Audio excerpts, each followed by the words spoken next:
Question 1. A practical nurse, PN, is caring for a client newly diagnosed with type 2 diabetes mellitus. Which instruction is most important for the PN to include in the initial teaching plan regarding foot care? A. Soak feet daily in warm water with Epsom salts. B. Inspect feet daily for cuts, blisters, or redness.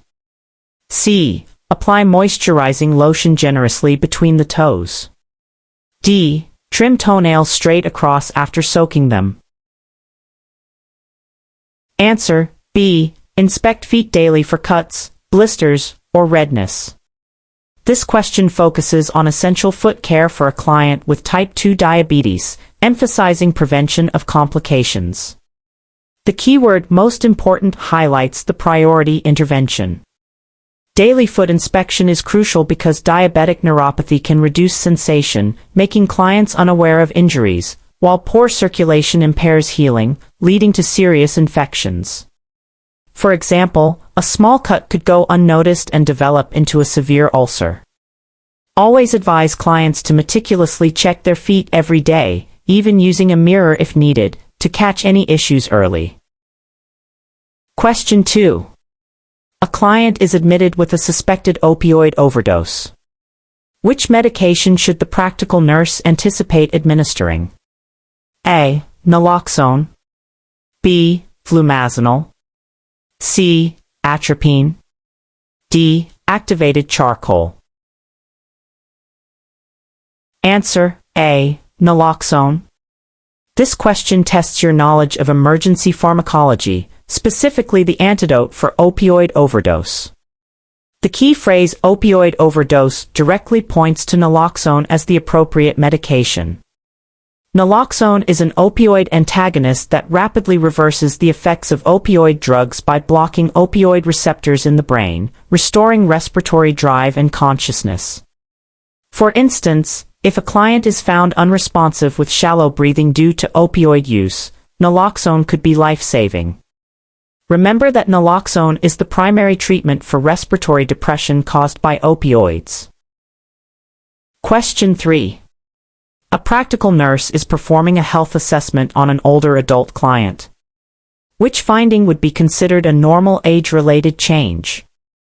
A. Sudden onset of confusion. B. Decreased short-term memory. C. New onset of urinary incontinence. D. Severe joint pain with swelling. Answer: B. Decreased short-term memory. This question is about distinguishing normal age-related changes from pathological conditions in older adults. The keyword normal age-related change is crucial here. While memory changes can be concerning, a slight decrease in the speed of recall or short-term memory is a typical part of aging, not necessarily an indicator of dementia. Sudden confusion, new urinary incontinence, and severe joint pain with swelling are all signs that require further investigation as they are not normal aging processes. Always remember that significant new symptoms are rarely normal and warrant a thorough assessment. Question 4. A client reports severe pain, 8/10, following an abdominal surgery. The practical nurse assesses the client and determines all vital signs are stable. What is the priority nursing action? A. Document the pain score and reassess in 2 hours. B. Administer prescribed analgesic medication. C. Encourage the client to use relaxation techniques. D. Notify the physician immediately. Answer: B. Administer prescribed analgesic medication. This question tests prioritization in pain management, emphasizing the immediate needs of the client. The key phrase priority nursing action, combined with severe pain, 8/10, indicates the need for prompt intervention. Administering the prescribed analgesic is the most direct and effective way to alleviate severe pain, which is a fundamental aspect of client comfort and recovery post-surgery. For example, if a client is experiencing severe pain, providing medication helps them participate in deep breathing and ambulation, preventing complications. Always prioritize pain relief when it is severe and a medication order exists. Question 5. The practical nurse is caring for a client with a nasogastric (NG) tube inserted for gastric decompression. Which finding indicates the NG tube is functioning effectively? A. The client reports increased abdominal distension. B. There is active bowel sounds in all 4 quadrants. C. Gastric drainage is observed in the collection canister. D. The client is able to tolerate oral fluids without nausea. Answer: C. Gastric drainage is observed in the collection canister. This question assesses your understanding of the purpose and effectiveness of a nasogastric tube for gastric decompression. The key phrase, functioning effectively, indicates you need to identify the primary sign of the tube doing its job.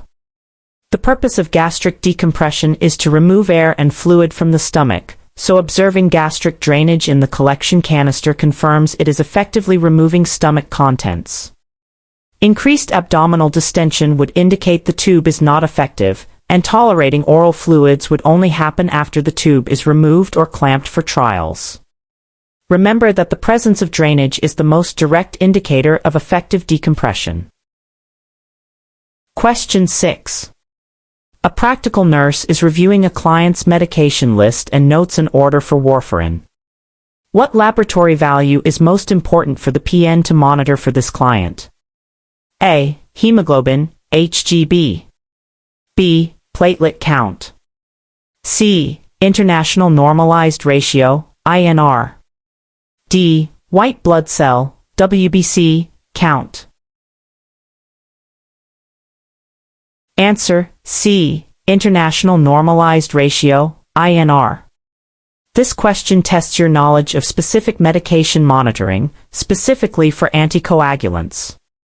The keyword warfarin is the crucial clue, as warfarin is an anticoagulant that requires careful monitoring to ensure therapeutic levels and prevent bleeding or clotting complications. The International Normalized Ratio, INR, directly measures the effectiveness of warfarin by assessing blood clotting time, making it the most important laboratory value to monitor. For instance, an INR that is too high increases the risk of bleeding, while an INR that is too low increases the risk of clots. Always remember that INR is the key lab test for warfarin therapy.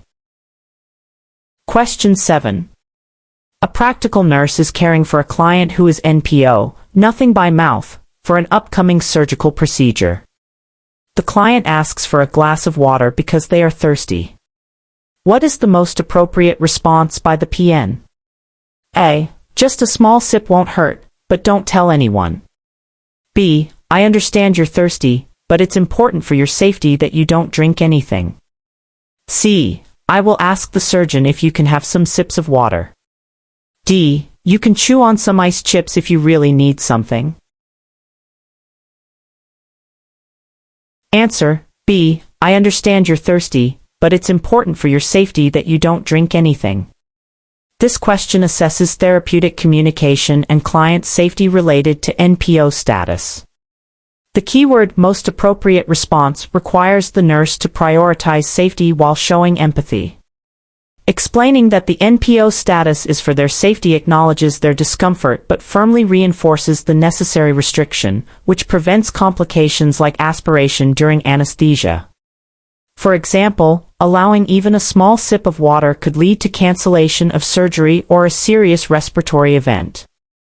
Always prioritize client safety and provide clear, empathetic explanations when enforcing necessary restrictions. Question 8. A practical nurse is preparing to administer an intramuscular, IM, injection to an adult client. Which site is generally considered the safest for most IM injections in adults? A. Deltoid. B. Dorsogluteal. C. Vastus lateralis. D. Ventrogluteal. Answer: D. Ventrogluteal. This question tests your knowledge of safe medication administration, specifically IM injection sites.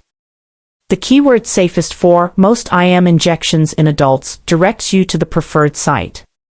The ventrogluteal site is considered the safest and preferred site for IM injections in adults because it is free of major nerves and blood vessels, has a thick muscle, and is easily accessible.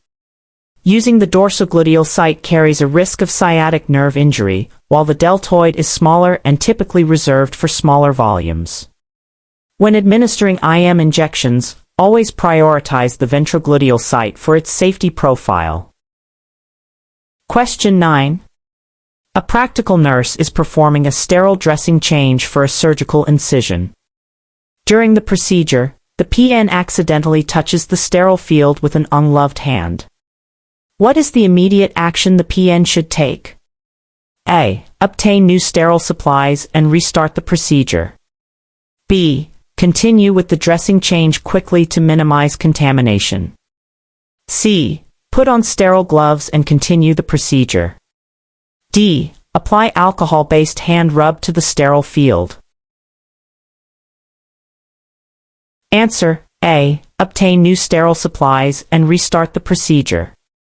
This question evaluates your understanding of maintaining sterility in a healthcare setting. The phrase accidentally touches the sterile field with an ungloved hand signifies a break in sterile technique. Once a sterile field is contaminated, it is no longer considered sterile, and all supplies must be discarded to prevent infection. For example, if a nurse contaminates a sterile gauze pack, they must get a new, unopened pack before continuing the dressing change. Always remember that once sterility is compromised, you must start over with new, sterile equipment to ensure client safety. Question 10.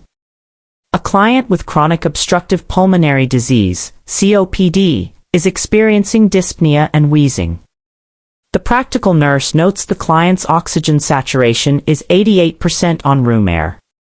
What is the most appropriate initial nursing intervention? A. Administer oxygen via nasal cannula at 2 liters per minute. B. Encourage the client to perform pursed lip breathing. C. Administer prescribed bronchodilator by nebulizer. D. Assist the client into a high Fowler's position. Answer: D. Assist the client into a high Fowler's position. This question tests prioritization in a respiratory emergency, specifically for a client with COPD. The phrase most appropriate initial nursing intervention directs you to the first step. Positioning the client in a high Fowler's position, sitting upright, immediately promotes lung expansion and eases the work of breathing, which is a quick and non-invasive way to improve oxygenation and comfort. While oxygen and bronchodilators are important, positioning provides immediate relief and prepares the client for further interventions. Always remember that positioning is often the first and quickest intervention to improve respiratory distress. Question 11. A practical nurse is caring for a client who is agitated and attempting to remove their intravenous, line. The PN has tried de-escalation techniques without success. What is the next step the PN should take according to least restrictive measures? A. Apply wrist restraints immediately. B. Administer a sedative medication. C. Reassess the client for underlying causes of agitation. D. Notify the physician to obtain an order for restraints. Answer: C. Reassess the client for underlying causes of agitation. This question tests the principle of least restrictive interventions when managing agitated clients. The key phrases next step and least restrictive measures are critical. Before resorting to restraints or sedation, the nurse should always reassess the client to identify reversible causes of agitation, such as pain, discomfort, urinary retention, or electrolyte imbalances. For example, if the client is agitated due to a full bladder, assisting them to the commode would resolve the issue without further intervention. Always consider and address potential underlying causes before escalating to more restrictive measures. Question 12. A practical nurse is providing discharge teaching to a client who had a total hip arthroplasty. Which instruction is most important to include to prevent dislocation? A. Avoid crossing legs at the knees or ankles. B. Use a firm pillow under the knees when lying down. C. Place an ice pack on the surgical site daily. D. Perform full range of motion exercises of the hip joint. Answer: A. Avoid crossing legs at the knees or ankles. This question focuses on crucial post-operative teaching for total hip arthroplasty, specifically preventing a common complication. The keyword "most important" and the goal to prevent dislocation highlight the critical instruction. Crossing the legs, especially at the knees or ankles, can internally rotate the hip and cause the femoral head to dislocate from the acetabulum. For instance, clients should be taught to use an abductor pillow between their legs while sleeping to maintain proper alignment. Always emphasize maintaining hip precautions and avoiding movements that could lead to dislocation. Question 13. A practical nurse is caring for a client with Clostridium difficile, C. difficile, infection. Which infection control measure is most critical for the PN to implement? A. Wearing a surgical mask at all times. B. Using alcohol-based hand sanitizer before and after client care. C. Wearing gloves for all client contact and performing hand hygiene with soap and water. D. Placing the client in a negative pressure isolation room. Answer: C. Wearing gloves for all client contact and performing hand hygiene with soap and water. This question tests your knowledge of specific infection control measures for C. difficile. The phrase "most critical" and the mention of C. difficile are key clues. C. difficile spores are resistant to alcohol-based hand sanitizers, making thorough hand-washing with soap and water absolutely essential after removing gloves and contact with the client or environment. For example, a nurse caring for a client with C. difficile must always wash their hands vigorously with soap and water even after using gloves, to effectively remove spores. Always remember that hand-washing with soap and water is paramount for C. difficile prevention. Question 14. A practical nurse is assessing a 4-year-old child admitted with dehydration. Which assessment finding is the most indicative of severe dehydration in a child? A. Decreased urine output. B. Dry mucous membranes. C. Sunken fontanelle. D. Absent tears. Answer: C. Sunken fontanelle. This question assesses your ability to identify signs of severe dehydration in a pediatric client. The key phrase "most indicative of severe dehydration" points to a critical finding. While decreased urine output, dry mucous membranes, and absent tears are all signs of dehydration, a sunken fontanelle, the soft spot on a baby's head, is a significant and late sign specifically indicative of severe fluid volume deficit in infants and young children. For example, a child presenting with a sunken fontanelle requires immediate medical attention and fluid resuscitation. Always recognize that a sunken fontanelle is a red flag for severe dehydration in pediatric clients. Question 15. A client who is Jehovah's Witness refuses a blood transfusion prescribed by the physician, citing religious beliefs. The practical nurse understands the client is alert and oriented. What is the most appropriate action for the PN to take? A. Explain the risks of refusing the transfusion to the client again. B. Document the client's refusal and notify the physician. C. Seek a court order to administer the blood transfusion. D. Administer the blood transfusion against the client's wishes to save their life. Answer: B. Document the client's refusal and notify the physician.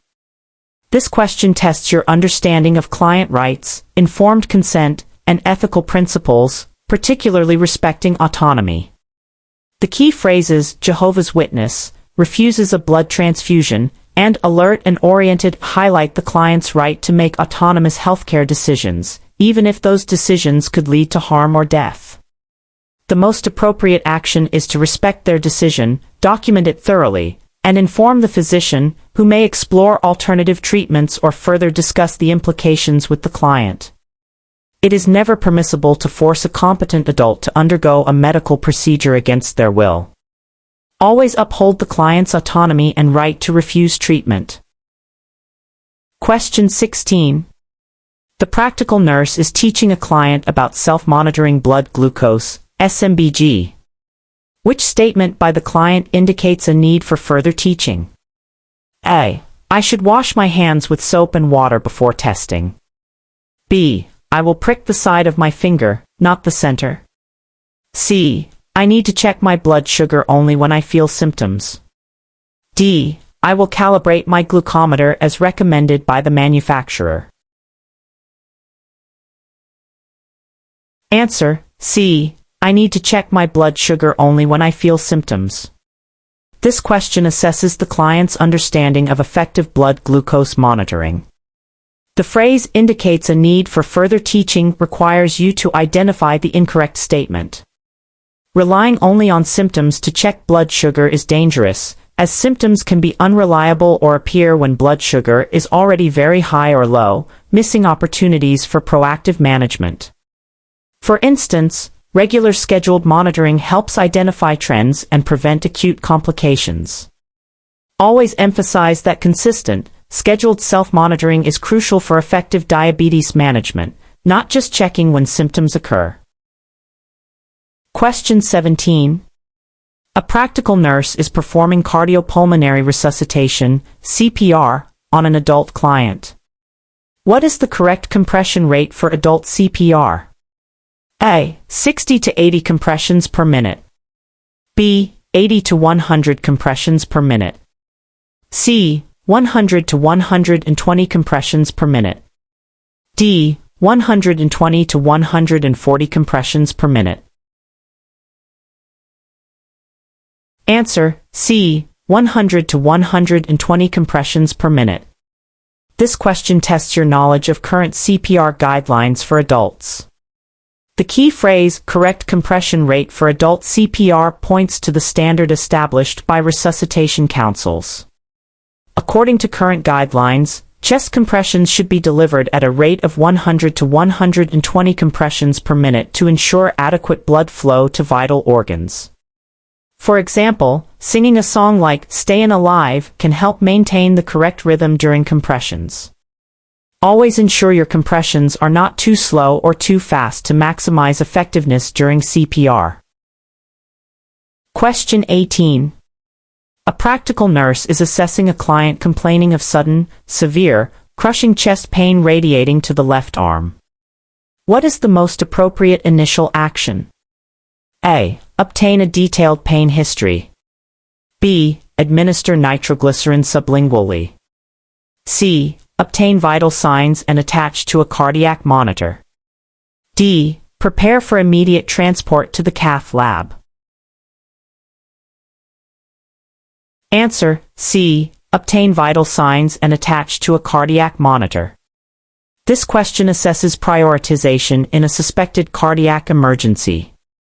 The key phrase, most appropriate initial action for sudden, severe, crushing chest pain, directs you to immediate objective assessment.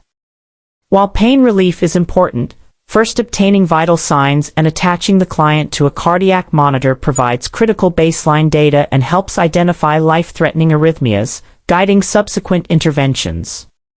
For instance, monitoring allows the nurse to detect changes in cardiac rhythm that may require immediate intervention. Always prioritize rapid assessment and monitoring in acute cardiac symptom presentation. Question 19. A practical nurse is caring for a client with a new colostomy. The client expresses concern about body image and managing the ostomy. What is the most appropriate nursing diagnosis? A. Risk for impaired skin integrity. B. Disturbed body image.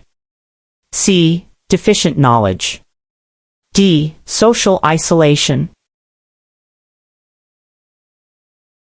Answer: B. Disturbed body image. This question tests your ability to identify the most appropriate nursing diagnosis based on a client's expressed concerns. The phrases expresses concern about body image and managing the ostomy directly point to psychosocial challenges rather than just physical ones. A disturbed body image diagnosis accurately reflects the client's feelings about changes in their appearance and bodily function due to the colostomy. While other options might be relevant later, the client's direct expression of concern about their body image is the immediate and most prominent issue. Always choose the nursing diagnosis that best reflects the client's primary stated concern. Question 20. A practical nurse is preparing to administer medications through a client's gastrostomy tube. Before administering the medications, what is the most important action for the PN to take? A. Crush all medications into a fine powder. B. Flush the tube with 15 milliliters of water. C. Elevate the head of the bed to 30 to 45 degrees. D. Check for gastric residual volume. Answer: C. Elevate the head of the bed to 30 to 45 degrees. This question tests your knowledge of safe medication administration via a gastrostomy tube, focusing on preventing complications. The keyword most important action before administration points to a crucial safety measure.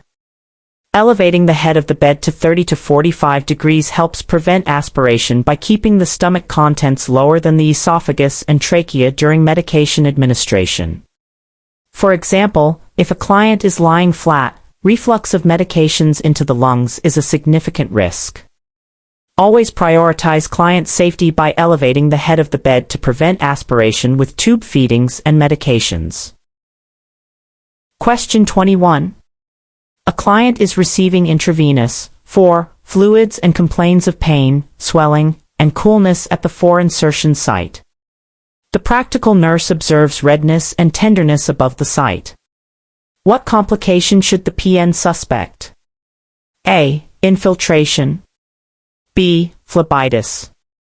C. Air embolism. D. Circulatory overload. Answer: B. Phlebitis.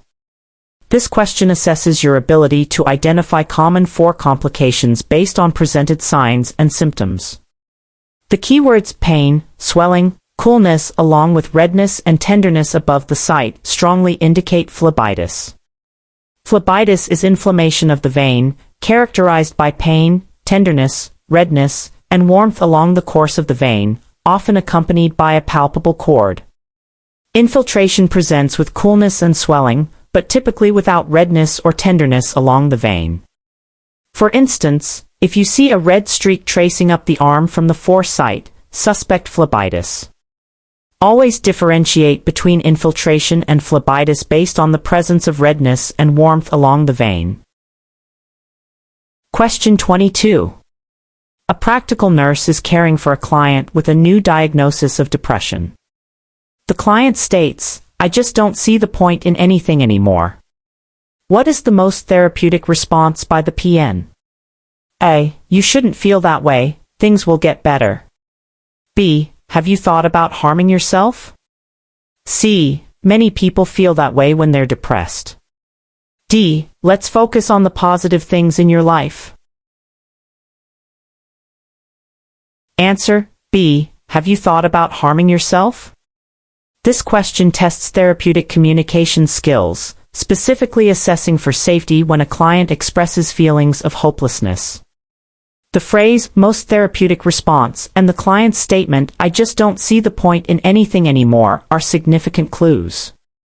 When a client expresses such a sentiment, the priority is always to assess for suicidal ideation directly and non-judgmentally, as this is a critical safety assessment. For example, asking this question opens the door for the client to share their thoughts and allows the nurse to intervene appropriately. Always directly ask about self-harm if a client expresses hopelessness or a lack of purpose. Question 23. A practical nurse is assisting with the care of a client undergoing a lumbar puncture. What is the most important position for the client to maintain during the procedure? A. Supine with legs extended. B. Prone with head turned to the side. C. Lateral recumbent with knees drawn to the chest. D. Sitting upright with arms crossed.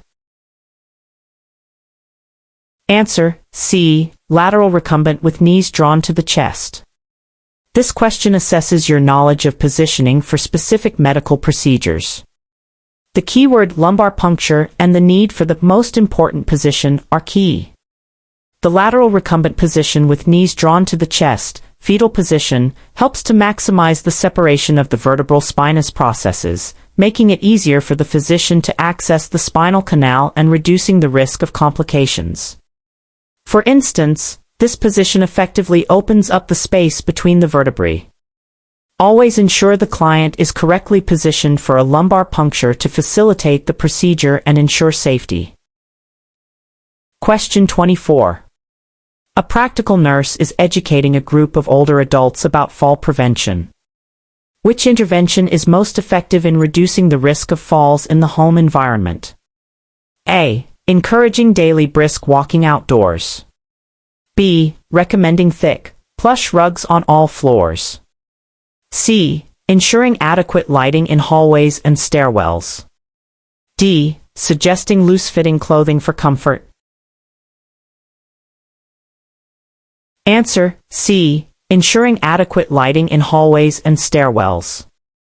This question focuses on practical, environmental interventions for fall prevention in older adults. The phrase "most effective in reducing the risk of falls" and "home environment" are key. Poor lighting can obscure obstacles, making falls more likely, especially in unfamiliar or high-traffic areas like hallways and stairs. For example, installing night lights or ensuring bright, consistent lighting helps older adults navigate safely, particularly at night. Always prioritize environmental modifications like adequate lighting to minimize fall hazards in the home. Question 25. A practical nurse is assessing a client post-thyroidectomy. Which finding is most important for the PN to report immediately to the registered nurse, RN, or physician? A. Client reports mild throat discomfort. B. Presence of a small amount of serosanguinous drainage on the dressing. C. Client develops a positive Chvostek's sign. D. Client has difficulty swallowing solid foods. Answer: C. Client develops a positive Chvostek's sign. This question assesses critical post-operative assessment for a thyroidectomy client and the importance of recognizing potential complications. The phrase "most important for the PN to report immediately" and post-thyroidectomy points to a life-threatening complication. A positive Chvostek's sign, facial muscle twitching when the facial nerve is tapped, indicates hypocalcemia, which can occur due to accidental removal or damage to the parathyroid glands during surgery. Untreated hypocalcemia can lead to laryngospasm and airway obstruction, making it an emergency. Always remember that signs of hypocalcemia like Chvostek's or Trousseau's sign are urgent findings post-thyroidectomy. Question 26. A practical nurse is caring for a client with a chest tube inserted for a pneumothorax. The PN observes continuous bubbling in the water seal chamber. What action should the PN take? A. Clamp the chest tube immediately. B. Document the finding as expected. C. Check for an air leak in the system. D. Increase the suction setting. Answer: C. Check for an air leak in the system. This question tests your understanding of chest tube management and identifying abnormal findings. The keyword "continuous bubbling in the water seal chamber" for a pneumothorax is a critical clue.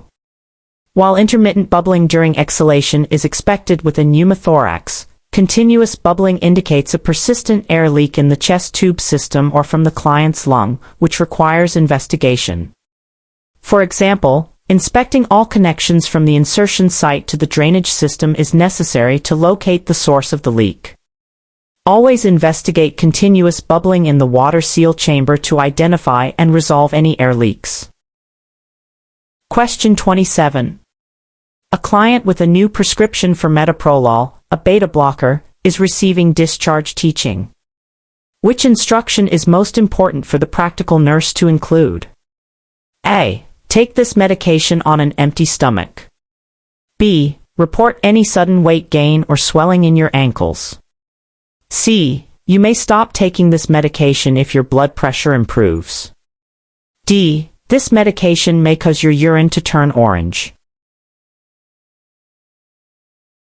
Answer: B. Report any sudden weight gain or swelling in your ankles.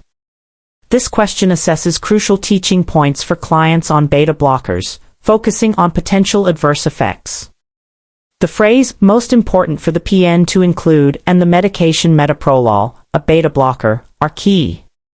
Beta blockers can worsen heart failure or cause fluid retention in susceptible individuals, so monitoring for signs like sudden weight gain or peripheral edema is essential. For instance, increased fluid retention can indicate the heart is struggling to pump effectively. Always educate clients taking beta blockers to report signs of worsening heart failure promptly. Question 28. A practical nurse is administering a medication to a client via the oral route. The client states, "This pill looks different than the one I usually take." What is the first action the PN should take? A. Administer the medication as prescribed. B. Explain that generic medications can look different. C. Verify the medication order and the medication itself against the MAR. D. Call the pharmacy to confirm the pill's appearance. Answer: C. Verify the medication order and the medication itself against the MAR. This question tests the fundamental principle of medication safety and the rights of medication administration. The client's statement, "This pill looks different," is a significant red flag, requiring immediate investigation. The first and most critical action is to re-verify the medication order against the medication administration record, MAR, and compare the medication in hand with the MAR to ensure the right medication is being given to the right client. For example, mistaking a similar-looking pill could lead to a medication error. Always pause and verify when a client questions a medication, upholding the right medication principle. Question 29. A practical nurse is reviewing the care plan for a client diagnosed with early Alzheimer's disease. Which intervention is most appropriate to help the client maintain cognitive function and independence? A. Providing a structured daily routine and familiar environment. B. Limiting social interaction to reduce confusion. C. Administering sedatives to manage agitation. D. Encouraging complex problem-solving activities. Answer: A. Providing a structured daily routine and familiar environment. This question addresses non-pharmacological interventions for clients with early Alzheimer's disease. The phrase "most appropriate to help the client maintain cognitive function and independence" is key. A structured daily routine and a familiar, predictable environment help reduce confusion, anxiety, and agitation, enabling the client to maintain their abilities and independence for a longer period. For instance, knowing what to expect each day helps reduce cognitive load and stress. Always prioritize a consistent and supportive environment for clients with cognitive decline to maximize their remaining abilities. Question 30. A practical nurse is performing a focused assessment on a client experiencing a severe allergic reaction, anaphylaxis. Which assessment finding requires the most immediate intervention? A. Generalized skin rash and itching. B. Client reports feeling anxious. C. Swelling of the lips and tongue. D. Abdominal cramping and nausea. Answer: C. Swelling of the lips and tongue. This question tests your ability to prioritize interventions during an acute anaphylactic reaction. The phrase "most immediate intervention" and "severe allergic reaction, anaphylaxis" are critical. Swelling of the lips and tongue is an immediate sign of impending airway compromise, which can rapidly lead to respiratory arrest and death. While other symptoms are part of anaphylaxis, airway obstruction is the most life-threatening. For example, if you see this, you need to call for help and prepare for airway management and epinephrine administration. Always prioritize airway patency in any anaphylactic reaction.